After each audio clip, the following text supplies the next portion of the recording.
Salut à tous, j'espère que vous allez bien. Donc, je reviens encore vers vous pour vous parler des choses de cette réalité du visible. Alors, comme je le dis constamment dans mes vidéos, que Salomon dit qu'il n'y a rien de nouveau. Ce qui a été, c'est ce qui est et c'est ce qui sera encore. Le physique est le reflet du non-visible et que le Créateur, par son verbe, parle tantôt d'une manière, tantôt d'une autre, l'on y prend point garde. Alors, toi qui m'écoutes aujourd'hui, si tu ne prenais pas garde autrefois, dès à présent, commence à prendre garde par rapport à ce que tes yeux peuvent voir, tes yeux, tes oreilles peuvent entendre, tes sens peuvent percevoir au travers de la nature. Analyse bien la situation, retiens ce qui est bon et transmets-le également à tes enfants afin qu'ils puissent sortir de l'ignorance. Parce que il y a une formule qui dit que l'homme, la femme, l'enfant, la créature périt faute de connaissances. Donc il est primordial pour nous de pouvoir fusionner avec le savoir afin d'avoir une meilleure visibilité des choses. Est-ce que vous comprenez? Et également que nos pères, nos mères dans les temps d'autrefois, aujourd'hui et demain, ont toujours eu à parler en s'appuyant, en appuyant leurs dits par des métaphores, par des énigmes, par des paraboles, en utilisant les éléments de la faune et de la flore. Et ils ne peuvent pas aller au-delà parce que nous sommes contenus dans un globe. Personne ne peut sortir. Est-ce que vous comprenez? Alors, aujourd'hui, nous allons essayer de démystifier en fait, de donner en fait, de décoder en fait, de savoir qui était le véritable père de Samson, celui dont on nomme Samson selon les Bibles classiques. Nous allons entrer dans le vif du sujet pour pouvoir comprendre ce qui s'est produit, ce que toi tu n'as pas compris, ce que beaucoup n'ont pas compris, et nous allons essayer d'éclairer en fait les uns les autres. Alors, nous allons aller déjà premièrement dans le livre de Deutéronome. Nous allons lire un passage là-bas dans le livre de Deutéronome. Il est dit dans le livre de Deutéronome au chapitre 22, à partir du verset 22.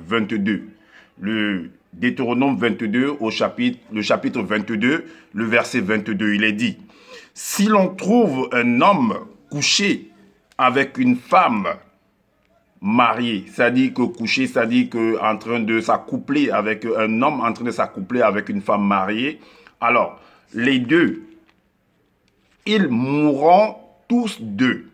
L'homme qui a couché avec la femme et la femme aussi. Tu ôteras ainsi le mal du milieu d'Israël. Ça, c'était la loi dans la communauté d'Israël. Mais dans d'autres communautés, qu'est-ce que la loi disait là-bas? Il faut aller vérifier. Donc, dans la communauté, principalement dans la communauté d'Israël, il était dit que si on trouve une femme ou avec un homme, on trouve un homme avec une femme mariée, les deux en train de s'accoupler, en fait, les deux, en fait, on devra en fait les condamner. Est-ce que vous comprenez? Alors, maintenant, est-ce que l'homme qui a rencontré la maman de Samson, dont on connaîtra le nom selon les Bibles classiques, et le papa, et soi-disant le papa, et voilà. Donc, est-ce que on les a trouvés en train de coucher ensemble? Point d'interrogation. Parce que si on ne les a pas trouvés ensemble, en train de coucher ensemble, il sera difficile en fait de les condamner. Est-ce que vous comprenez? Néanmoins, on va aller dans le livre de Juges pour comprendre l'histoire. On va aller dans le livre de Juges.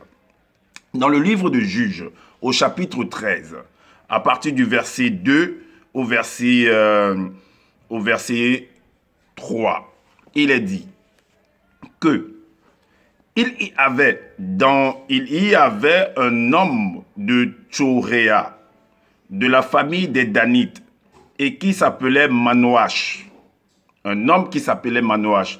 Vous devez comprendre que tout dépend de l'environnement, tout dépend en fait de la localité, tout dépend de la contrée où l'histoire est en train de se produire. C'est très très important parce que dans la réalisation en fait d'un film, l'environnement a une importance très très capitale. La façon de vivre des personnes de cette communauté dans peut-être ça peut être un village, je ne sais pas, ça peut être une ville, la communauté, l'environnement, ce qui a permis en fait, ce qui a bercé ces différentes personnes, comment est-ce que les choses se règlent dans cette communauté, comment est-ce que les personnes vivent dans cette communauté-là. C'est très très important. Alors, il y avait un homme de Tchoréa, de la famille des Danites, et qui s'appelait Manoach, selon les Bibles classiques. Sa femme était stérile. On dit que sa femme était stérile, c'est-à-dire qu'elle ne parvenait pas à faire d'enfants. Soit c'est le mari qui avait des problèmes pour pouvoir que soit sa semence n'arrivait pas à procréer, soit c'est la femme qui n'arrivait pas à procréer. Est-ce que vous comprenez? Et ça, ce sont on va appeler ça des défauts, en fait, dans le système, en fait, de procréation. Mais ça s'arrange, ça se soigne toujours. Mais on va continuer. Alors, sa femme était stérile et n'enfantait pas. Ça veut tout simplement dire que c'est sûr qu'ils tentent de chercher des enfants, un enfant, mais l'enfant ne venait pas. Alors, maintenant, et la suite nous dit, un ange, remarquez bien que le mot ange apparaît. Le mot ange apparaît. Un ange de l'Éternel apparut à la femme et lui dit, deux points. Mais l'ange lui est apparu où? Mais la question qu'on doit aussi se poser directement avant de poursuivre même, mais c'était en quelle époque? Et pourquoi en cette époque-ci, les anges de l'Éternel n'apparaissent plus peut-être à une femme ou aux femmes pour pouvoir, ou alors peut-être ils apparaissent et qu'on ne le sait pas, ou peut-être qu'on le sait. On va donc poursuivre pour comprendre. Donc un ange de l'Éternel apparut à la femme et lui dit, deux points, voici, tu es stérile. Donc on veut nous faire comprendre que cet ange de l'Éternel en fait connaissait déjà le problème de la femme. Donc je ne sais pas où dans le secret il a écouté comment la femme se plaît, ou bien elle causait avec son mari, ou bien dans leur intimité comment ils conversaient pour savoir qu'ils avaient un problème. Ou alors je ne sais pas où c'était un médecin, où la femme est allée se confier à cet ange de l'Éternel, je ne sais pas. Ok, donc voici ce que cet ange de l'Éternel lui dit. Voici, je sais. Donc, il connaît tout. Quand on nous fait comprendre, cet ange de l'Éternel connaît, c'est toute chose, en fait. Donc, il sait les problèmes, c'est-à-dire qu'il connaît, en fait, ton intimité. Voici, tu es stérile et tu n'as point d'enfant. Tu deviendras enceinte et tu enfanteras un fils. Et tu enfanteras un fils. Alors, on va aller pour comprendre c'est quoi un ange. Bien que j'ai déjà eu à donner en fait des enseignements par rapport à cela, on va comprendre c'est quoi un ange. J'ai déjà démontré c'est quoi un ange. Mais on va reprendre encore deux versets pour vous montrer que un ange en fait c'est un homme. Comme toi et moi, ça peut être une femme également. On dit ici, c'est une femme, c'est quoi? C'est Angélus si je ne me trompe pas. Alors, il est dit dans Hébreux chapitre 1 au verset 7. De plus, c'est un détail qui est très très important. De plus, il dit des anges, deux points. Celui qui fait de ces anges des vents, on fait des anges des vents. Donc les anges sont en fait, on les compare à des vents. Et à la suite on dit de ses serviteurs une flamme de feu. On compare, donc on n'utilise plus ange, on n'utilise plus le vent. On vient maintenant dire serviteur, une flamme de feu. Donc en fait, mais vous devez comprendre que l'homme en fait, l'eau c'est le feu c'est de l'eau. Je sais pas si vous comprenez ce que je veux dire. Allons maintenant dans le livre de Jean. Vous allez comprendre, tout à l'heure on a dit qu'il fait de ses anges des vents. Dans Jean 3, au verset 8, il est dit, le vent souffle où il veut. C'est un détail également très très important pour pouvoir résoudre en fait l'équation. Le vent souffle où il veut et tu en entends le bruit, mais tu ne sais d'où il vient ni où il va. Il en est ainsi de tout homme.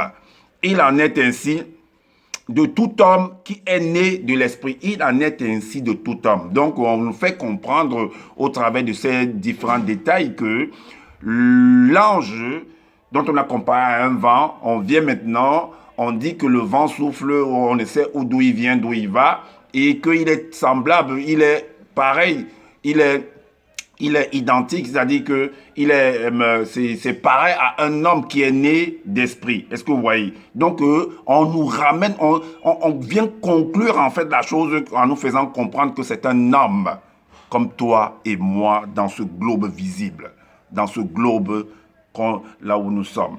Alors, soit la femme est allée, soit le monsieur, cet ange de l'Éternel doit être le concubin de la femme. Parce qu'il a rencontré la femme, vous allez comprendre pourquoi, où il a rencontré la femme, c'était dans un champ. Ça veut dire que c'est dans une localité, dans une région, en fait, dans un village, où on fait de l'agriculture, où des personnes, des femmes, des hommes vont au champ.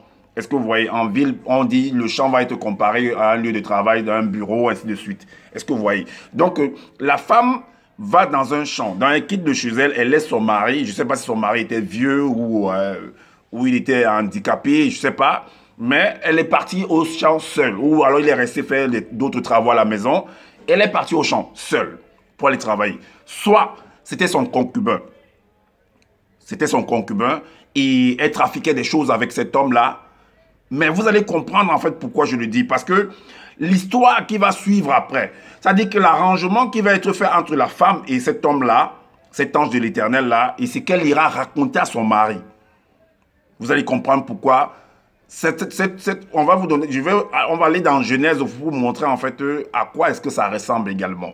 Donc, soit c'était son concubin, cet ange de l'Éternel, soit en fait c'était un guérisseur.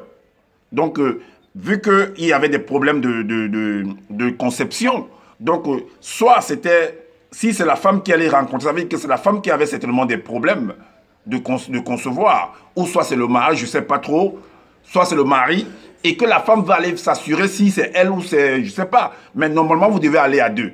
Mais elle est partie seule. Alors, donc elle va voir en fait ce qu'on va appeler des féticheurs, d'autres vont appeler des marabouts, d'autres vont appeler des voyants, et ainsi de suite. Donc elle va aller, d'autres vont appeler des médecins en fait. Donc elle va aller consulter cette personne-là. Elle va aller consulter ces personnes-là. Et d'autres, par contre, quand vous allez les consulter, ils te disent, si vous regardez la vie en société, ils vont te dire, vous voyez même des petits films, des téléfilms, ils vont te dire, pour te mettre, t'introduire le remède dans le ventre, il va falloir qu'il couche avec toi. Il y a d'autres qui le disent. Ce sont des faits des sociétés. Donc, soit la personne a eu à faire cela, et maintenant, ils se sont arrangés et écoutez ce qu'elle va aller dire à son homme plus tard. Pourquoi je le dis? Parce que cet arrangement-là, c'est ce qui s'est produit en fait dans Genèse 3 au verset 1. Allons lire. Parce que j'ai dit également que derrière le serpent, derrière ce code, en fait, c'est un homme qui est caché derrière. J'avais fait une vidéo sur ça et j'ai démontré en fait que c'est un homme. Voilà ce qui est dit dans Genèse 3 au verset 1. Le serpent était le plus rusé de tous les animaux des champs que l'Éternel Dieu avait fait. Donc, on utilise en fait ces mots, Éternel Dieu, serpent, tous ces trucs-là. Ce sont des termes en fait qui vous sont familiers en fait. Est-ce que vous voyez? Ce sont des termes en fait qui sont familiers, que vous entendez constamment. Donc voilà pourquoi on est obligé, je suis obligé en fait d'utiliser ces mêmes mots, ces mêmes termes-là pour vous faire comprendre certaines choses. Mais en tant qu'initié, nous savons ce qui est caché derrière, que ce sont des codes en fait. Et que, comme je l'ai toujours dit, que je suis venu briser les codes, je suis venu déchirer le voile en fait, de vous faire comprendre, de vous sortir de l'incrédulité, de vous sortir du sommeil en fait, du sommeil comateux dans lequel vous baignez en fait. Alors, donc, le serpent était le plus rusé de tous les animaux des champs que l'Éternel Dieu avait fait. Il dit à la femme. Donc, la femme va être en fait le canal de transmission, pour amadouer en fait l'homme, pour tromper l'homme, pour évangéliser l'homme, pour l'apporter en fait des paroles doucereuses, afin de l'amener de le convaincre d'accepter l'histoire qui a été conclue en amont. Alors, il dit à la femme, 2 points. Dieu a-t-il réellement dit, vous ne mangerez pas de tous les arbres du jardin? Point d'interrogation. Donc là, on nous montre une conversation, mais la suite est ainsi, vous pouvez lire pour comprendre. Mais qu'à cela ne tienne, comme j'ai dit, par exemple, j'ai pris l'exemple que soit c'était le concubin de cette dame-là, ils se sont rencontrés, ils se rencontrent régulièrement au champ là-bas, ils font le trafic là-bas. Et maintenant, quand elle rentre, elle va raconter de ce qu'elle veut faire comprendre à son mari à la maison. Soit c'était un voyant, qu'elle allait consulter. Voilà pourquoi il est dit dans 1 Samuel. 1 Samuel au chapitre 9, le verset 9. Le verset 9, il est dit, autrefois en Israël, quand on allait consulter Dieu, on disait 2 points. Celui qu'on appelle aujourd'hui le prophète s'appelait autrefois le voyant. Donc on compare un homme à un voyant. Donc un homme, c'est un voyant. C'était quelqu'un on va consulter pour connaître en fait des choses. C'est comme un médecin qu'on va voir quand on est dans une situation compliquée. complexes qu'on n'arrive pas à décoder. Et le médecin, en fait, va te faire une prescription, va te consulter, et il va te dire, en fait, ce qu'il en est. Est-ce que vous voyez? Maintenant, son médecin, c'est-à-dire la dame, la femme qui est au champ, qui va causer avec, parce qu'on met ça entre guillemets, le nom, le thème, le titre, le code, ange de l'Éternel. Donc, son médecin, son voyant, son concubin, son ange de l'Éternel va lui faire une prescription. Voilà pourquoi, pour que l'enfant, parce qu'il a déjà fait, il a mis les remèdes, il a fait tout ce qu'il voulait, ils ont fait tout ce qu'il fallait faire. Donc, il va lui donner maintenant une prescription, comment à suivre, pour que l'enfant là puisse bien grandir, bien pousser dans sa matrix. Voilà ce qu'il va lui dire au verset 4 et 5. Maintenant, prends bien garde, ne bois ni vin ni liqueur forte, et ne mange rien d'impur, car tu vas devenir enceinte et tu enfanteras un fils. Le rasoir ne passera point sur sa tête, parce que cet enfant sera consacré à Dieu dès le ventre de sa mère. Et ce sera lui qui commencera à délivrer Israël. Maintenant, tout ce blablabla qu'on a ajouté encore là-dessus, là, ce sera lui qui va délivrer Israël, un peu de tout et tout. Bon, ça, c'est pas ça, ça ne nous intéresse pas. Le problème, c'est la prescription qu'on a dit, bon, voilà, ne fais pas ceci, ne fais pas cela. C'est ce que, généralement, ces médecins, ces voyants, ces pratiquants, ces praticiens-là vous disent. Donc, celui qu'on va mettre sous le couvert de l'ange de l'Éternel. Est-ce que vous comprenez? Maintenant, la femme en retour, vous allez voir en fait la ruse de la femme. C'est-à-dire qu'elle va rentrer maintenant voir son mari pour essayer de le convaincre. Donc, pour essayer de l'évangéliser. Pour essayer d'amadouiller en fait son mari, de faire le faire fusionner à ce que le monsieur, l'ange de l'Éternel lui a dit là-bas, lui a prescrit là-bas. Donc, elle va essayer de le convaincre à accepter cela pour qu'il n'ait pas de doute dans sa réflexion. Est-ce que vous comprenez? Voilà ce qu'elle va faire. Maintenant, on va au verset 6 ou le verset 7, puisqu'elle va rentrer voir son mari pour lui dire. Au verset 6, il est dit, la femme alla dire à son mari. Maintenant, ce n'est plus le terme ange de l'Éternel qui va apparaître. Écoutez, voilà le terme qui va apparaître. C'est un homme de Dieu. Ce n'est plus ange de l'Éternel comme au verset 3. Maintenant, au verset 6, c'est un homme de Dieu. Donc, ça change maintenant. La femme alla dire à son mari, 2 points. Un homme de Dieu est venu vers moi. Et il avait l'aspect d'un ange de Dieu. Il avait l'aspect d'un ange de Dieu. Est-ce que vous voyez? Donc, un ange de Dieu, un homme de Dieu, c'est les mêmes choses. C'est juste que des codes pour embrouiller les uns les autres. Il faut être juste initié pour comprendre que c'est la même chose en fait. Ce sont des synonymes. Alors, est venu vers moi et il avait l'aspect d'un ange de Dieu, un aspect redoutable. Je ne lui ai pas demandé d'où il était et il ne m'a pas fait connaître son nom. Est-ce que vous voyez? Le verset 7 dit, mais il m'a dit 2 points. Tu vas devenir enceinte et tu enfanteras un fils. Et maintenant, ne bois ni vin ni liqueur forte et ne mange rien d'impur.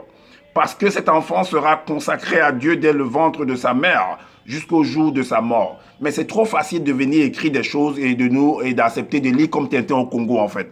Parce que même le médecin te prescrit la même chose. Ne fais pas ceci, ne fais pas puisque tu es en train de faire attention à ta nutrition et ainsi de suite. Est-ce que vous voyez? Donc c'est des choses qui se produisent ici parmi les hommes. C'est entre les hommes et les femmes. Tout simplement. Alors, maintenant, on va aller dans le livre de Proverbes, chapitre 7.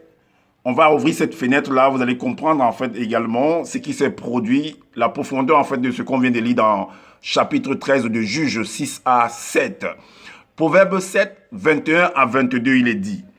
Elle le séduisit, puisqu'elle va séduire son mari, elle va l'évangéliser, elle va le convaincre en fait d'accepter ses paroles. Parce qu'elle a fait quelque chose, c'est comme quelqu'un qui va faire quelque chose, il suit sa bouche maintenant, il rentre à la maison comme si rien ne s'était passé. Donc elle va essayer d'amadouer son mari afin de lui faire accepter ces choses-là. C'est sûr que, vu qu'elle sait que cet enfant ne vient pas de lui, elle a fait des choses là-bas, il faut maintenant qu'elle cherche des astuces. Elle s'est arrangée avec cet ange de l'Éternel pour venir dire. Et si vous voulez comprendre, cet ange de l'Éternel, c'est lui, le géniteur de l'enfant. Donc Samson là, son géniteur est l'ange de l'Éternel, est l'homme de Dieu, est le médecin, est le voyant que cette dame a rencontré dans les champs.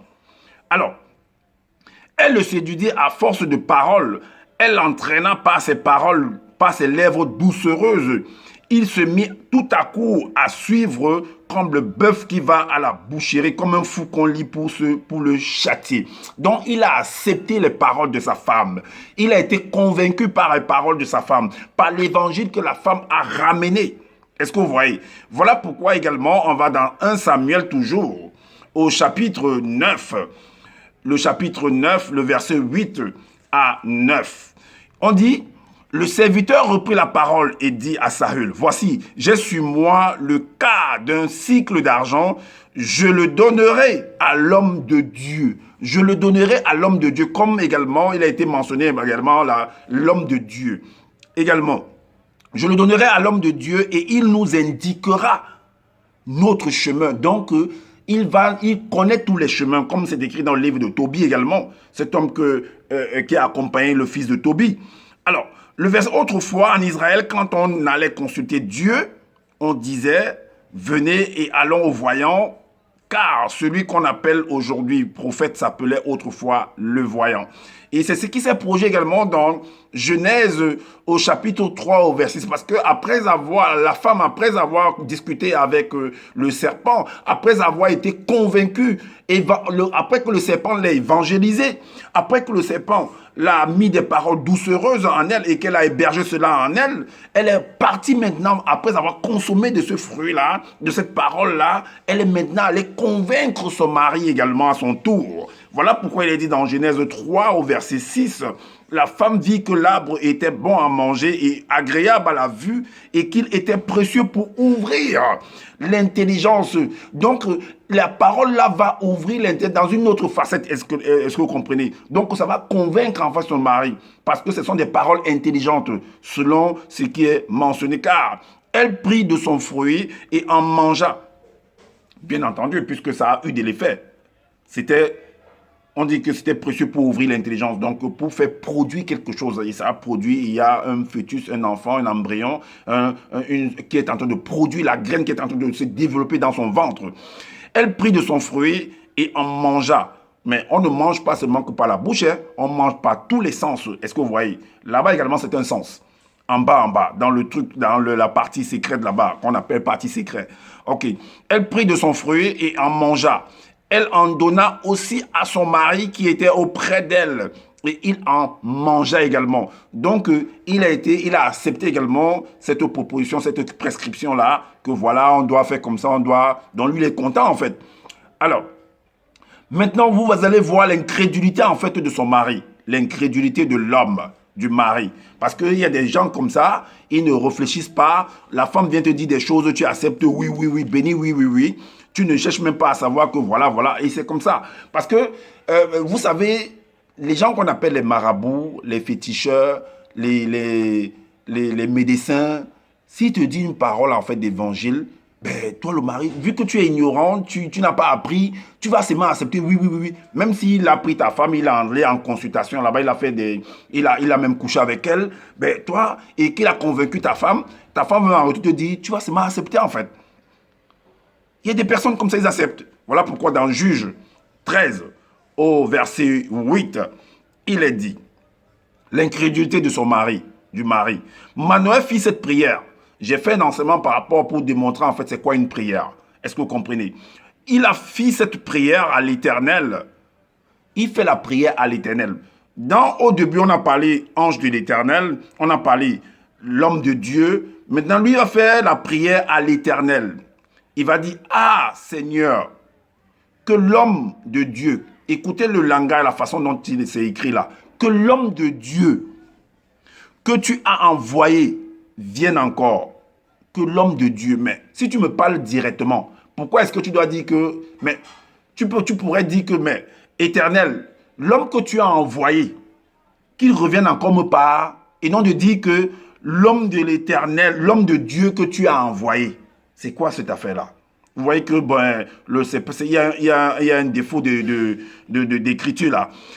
Donc, que l'homme de Dieu que tu as envoyé vienne encore vers nous et qu'il nous enseigne ce que nous devons faire pour l'enfant qui naîtra. Donc le monsieur a été convaincu de l'évangile de la femme, de sa femme. Il a accepté cela, étant incrédule. Il ne sait pas qu'on vient de coucher avec sa femme, qu'on vient... il ne sait pas ça. Donc voilà. Maintenant, l'incrédulité, voilà pourquoi, pour appuyer ça, ça nous renvoie toujours parce que là, on parle de l'homme, il a parlé de l'homme de Dieu, donc c'est un terme qui est très très important, c'est un titre qui est très important. C'est pourquoi on dit dans 1 Samuel chapitre 9, verset 8 à 9, que l'homme, on parle de l'homme de Dieu, que c'est un voyant, c'est un homme sûr, parmi nous, parmi les hommes, c'est pas ailleurs, parce que personne ne peut sortir du globe en fait. Personne. Nous avons subi la création, nous avons été créés dans le globe et personne ne peut sortir du globe. Alors, la prière du mari incrédule va être exaucée. Mais comme j'ai dit, j'ai fait un enseignement par rapport à la prière. La prière, en fait, c'est une demande par rapport à quelqu'un qui est supérieur. Quand tu veux écrire, par exemple, une demande, par exemple, monsieur le directeur général de là où vous cherchez, par exemple, un travail, mais qui va acheminer? C'est toujours quelqu'un qui achemine, en fait, ta demande vers le directeur. Est-ce que vous voyez? Soit la secrétaire. Et la secrétaire, la femme de ce monsieur de Manoach, en fait, la femme de Manoach, en fait, va jouer encore le rôle de secrétaire, de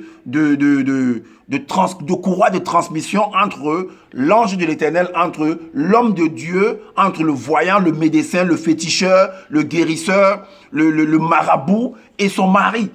Est-ce que vous voyez? Donc, c'est elle qui va aller donner la lettre, en fait, qui est la demande de prière. Que vous voyez, je veux que tu viennes toi-même. Parfois, on reçoit même le marabout à la maison, il mange bien, sans savoir que c'est lui qui couche avec ta femme. C'est lui qui a enceinté ta femme. Et c'est la femme qui va ramener la réponse. C'est pourquoi je dis que c'est la femme qui est partie donner la demande, puisque ce n'est pas elle qu'on va encore envoyer pour venir donner la réponse à son mari. On ne passe pas directement par le mari. Ok. Maintenant, donc, voilà pourquoi il est dit dans Juge 13, 9 à 18. 9 à 18, il est dit, Dieu exauça la prière de Manoach. Et l'ange de Dieu vint encore vers la femme. Encore vers la femme et non vers Manoach. C'est Manoach qui a fait sa prière. Donc, ça veut dire que Manoach a fait la demande, il a donné à sa femme est partie donner encore là-bas. Parce que lui ne connaît pas la personne. Ok. Donc, elle était assise toujours au champ là-bas. Donc, c'est le lieu de rendez-vous. C'est le lieu de... Donc, en fait, le champ là-bas représente, c'est un peu comme, ça va devenir un peu comme le laboratoire où tout s'est fait, où tout a été manigancé. Ok. Alors, elle était assise dans un champ et Manoach, son mari, n'était pas avec elle. Il n'était toujours pas avec elle là-bas. Donc, il est toujours à la maison, il attend tout, on vient la porte. Donc, voilà quelqu'un qui s'assoit à la maison, on vient, on fait tout là-bas, on vient se lui dit l'aval. Alors, elle courut promptement donner cette nouvelle à son mari et lui dit, voici l'homme qui était venu l'autre jour. Voici l'homme qui était venu. Et non, on ne dit plus l'ange de l'Éternel ou l'homme de Dieu. Non, voici l'homme. Voici l'homme qui était venu l'autre jour vers moi, m'est apparu encore. Quand on dit que est apparu, ça veut dire que tu n'étais pas dans un lieu et tu viens maintenant, tu arrives maintenant au lieu là. Est-ce que vous voyez, tu pouvais être dans un, je ne sais pas, à Douala et puis tu arrives par exemple à Yaoundé, tu as apparu à Yaoundé.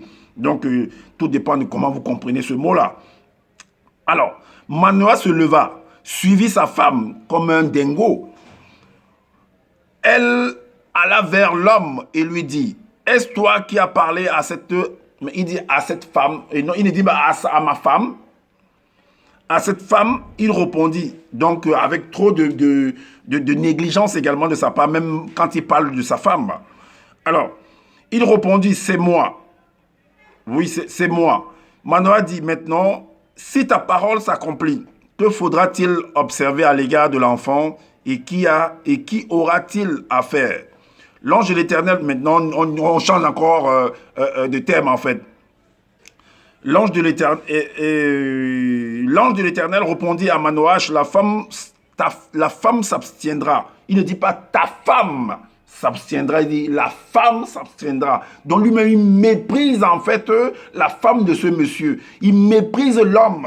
Donc, il ne le considère même pas comme étant le mari de la femme. Comme il ne considère même pas la femme comme étant la femme de l'homme, de cet homme-là. Est-ce que vous comprenez un peu? Alors, donc c'est comme si c'est lui qui était maintenant le grand patron. Alors, il dit, on était à quel niveau? Maintenant, si ta réponse... Alors, la femme s'abstiendra de tout ce que je lui ai dit. Elle ne goûtera d'aucun produit de la vigne. Elle ne boira ni vin ni liqueur forte. Et elle ne mangera rien d'impur. Elle observera tout ce que je lui ai prescrit. Manoah dit à l'ange de l'Éternel, permets-nous de te retenir et de t'apprêter un chevreau. L'ange, on a dit jusqu'à verset 18. L'ange de l'Éternel répondit à Manoah, quand tu me retiendrais, je ne mangerai pas de ton mets, mais si tu veux faire un holocauste, tu l'offriras à l'Éternel. Manoah ne savait point que ce fut un ange de l'Éternel. Comment ça, il ne savait pas? Bon, on lui a caché beaucoup de choses en fait. Et Manoah dit à l'ange de l'Éternel, quel est ton nom, afin que nous te rendions gloire quand ta parole s'accomplira? L'ange de l'Éternel lui répondit, pourquoi demandes-tu mon nom? Il est merveilleux. Alors, la suite c'est quoi? Voilà pourquoi il dit ange de l'Éternel, homme de Dieu. Ça nous renvoie toujours à Hébreux 1, 7. Il fait de ses anges des vents. Et Jean 3, 8. Le vent souffle, on ne sait d'où il vient, d'où il va. Il en est ainsi de tout homme qui est né d'esprit, du Saint-Esprit. Alors, maintenant, l'incrédulité de cet homme-là va encore, ça dit que vous allez voir encore l'incrédulité profonde de ce mari. Parce que ils vont accomplir quelque chose. Ils ont vu la personne, rien ne s'est produit. Ils ont conversé avec la personne, mais écoutez ce qui va se produire. L'incrédulité, vous allez comprendre que la femme, en fait, sait ce qu'elle a fait. Au point où elle va encore dire, elle va encore réveiller, essayer de réveiller son mari pour lui faire comprendre que, mais attends, mais qu'est-ce que tu racontes là? Mais on vient de le voir, comment est-ce qu'on va mourir? Donc, Alors, Juge 13, 19, il est dit, Manoah prit le chevreau et l'offrande et fit un sacrifice à l'Éternel sur le rocher. Il s'opéra un prodigue pendant que Manoah et sa femme regardaient. Le verset 21 nous dit, l'ange de l'Éternel n'apparut plus à Manoah et à sa femme. Alors Manoah comprit que c'était l'ange de l'Éternel.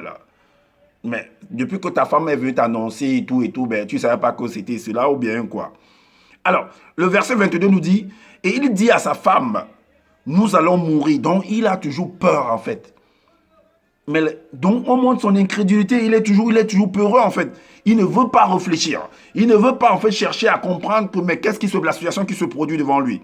Car nous avons vu Dieu. Il y a des versets qui disent que personne n'a jamais vu Dieu. Dans Jean 1, 19, personne n'a jamais vu Dieu. Mais bon, c'est du blablabla en fait. Alors, voilà ce que sa femme va lui répondre au verset 23. Sa femme lui répondit, mais attends, réveille-toi un peu chérie. Si l'Éternel eût voulu nous faire mourir, il n'aurait pas pris de nos mains l'holocauste et l'offrande, il ne nous aurait pas fait voir tout cela et il ne nous aurait pas maintenant fait entendre pareille chose. Donc, toutes ces promesses qui ont été annoncées, que l'enfant va venir, et plus tard, si vous lisez l'histoire, l'enfant est venu, qui est Samson. Alors, donc, voilà, vous venez de comprendre par vous-même qui est l'auteur, qui est le père géniteur de Samson, la manigance qui s'est produite entre cet homme-là, que ce soit homme de Dieu, que ce soit le titre ange de l'Éternel, tout ça qui s'est produit entre et la femme. Et comment est-ce que la femme est partie arranger également son mari. Et l'enfant est venu et il a accepté cela. Il a apprécié cela. Est-ce que vous comprenez? Donc, arrêtez de lire ce livre qu'on appelle la Bible comme Tintin au Congo. Arrêtez, sortez de votre coma d'ignorance en fait. Réveillez-vous et soyez vraiment, lisez maintenant avec beaucoup de tact ce livre. C'est ça mon objectif également aujourd'hui. en cette année 2022, de vous amener encore plus profondément à vous réveiller, à vous conscientiser, à comprendre que ce qu'on vous a fait comprendre hier, ce n'est pas ça en fait, c'est autre chose. Beaucoup de personnes utilisent ce livre qu'on appelle la Bible pour extorquer de l'argent aux uns et aux autres, aux personnes faibles, pour amener des gens pour faire comprendre à certaines personnes qu'il y a un paradis quelque part. Un paradis invisible quelque part où on va vous amener. Ou d'autres disent qu'il y a un enfer, d'autres disent qu'il y a du purgatoire, d'autres vont appeler ça en fait en leur langue également, comme ce personnage de Zulu qui vient raconter n'importe quoi, qui a le séjour des conscients, le séjour des non-conscients. Donc réveillez-vous. Et comme je l'ai dit, je suis là pour briser les seaux, pour déchirer le voile et vous faire comprendre en fait la vraie signification des sens, des mots, du langage. Donc partagez cette vidéo-ci et abonnez-vous également massivement à ma chaîne pour m'encourager à toujours à faire ce travail parce que ce n'est pas facile. Et maintenant, activez la cloche de notification pour être averti des prochaines vidéos. Et laissez-nous également des commentaires pour nous dire qu'est-ce que vous en pensez par rapport à ce que vous venez d'entendre. Je n'ai pas la science infuse. Si vous pensez qu'il y a eu des manquements par rapport à ce que je viens de dire, faites des vidéos pour faire grandir également l'information afin d'aider les uns les autres. Ce sera toujours la bienvenue. Et prenez soin de votre famille, prenez soin de votre santé et je vous dis à bientôt pour une prochaine vidéo. Ciao!